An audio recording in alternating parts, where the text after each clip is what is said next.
আসসালামু আলাইকুম এভরিওয়ান। আজকে দেখাবো আপনাদের পুঁই ফল রেসিপি। পুঁই ফল এটা অনেকেই খায়, আবার অনেকে খায় না। চিংড়ি মাছ দিয়ে পুঁই ফল কে কে খেয়েছেন?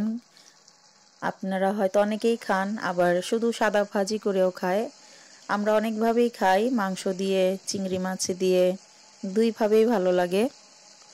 এখানে পেঁয়াজের সাথে একটু চিংড়ি মাছ আর একটু মশলা দিয়ে দিব। আমরা যেভাবে প্রতিদিন তরকারি রান্না করি ঠিক সেই মশলা দিয়েই করব। একটু হলুদ, মরিচ আর ধনে গুঁড়ো দিয়েছি, আর লবণ, আর কিছুই না।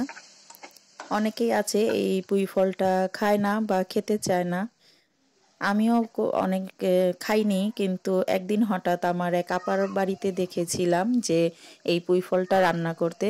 তখন বলেছিলাম যে এটা কি খাওয়া যায়? বলে যে হ্যাঁ, এইটা খায় রান্না করে ভাজি, তুমি খেয়ে দেখো, ভালো লাগবে। তারপর থেকেই বাসায় একদিন খেয়েছিলাম, আমার মার হাতে রান্না করে দিয়েছিল মা। তারপর খাওয়ার পরে খুবই ভালো লাগলো। তারপরের থেকেই প্রত্যেক সিজনে বাজার থেকে এনে খাওয়া হয়। আমার শ্বশুরবাড়িও কোনোদিন এই পুঁই ফল খায় না, সারার বাবাও খায়নি কোনোদিন। কিন্তু বাসায় রান্না করে খাওয়ার পর তার অনেক ভালো লেগেছিল, তারপরের থেকেই খাই। আপনারাও ট্রাই করবেন, খাবেন, দেখবেন কেমন লাগে। মুরগির মাংস দিয়েও খাওয়া যায়, যে যেভাবে খায়। এই তো আমার রেসিপিটা, আর কিছুই না, একটু শুকিয়ে আসলে নামিয়ে নিব। আজ এই পর্যন্তই। আল্লাহ হাফেজ।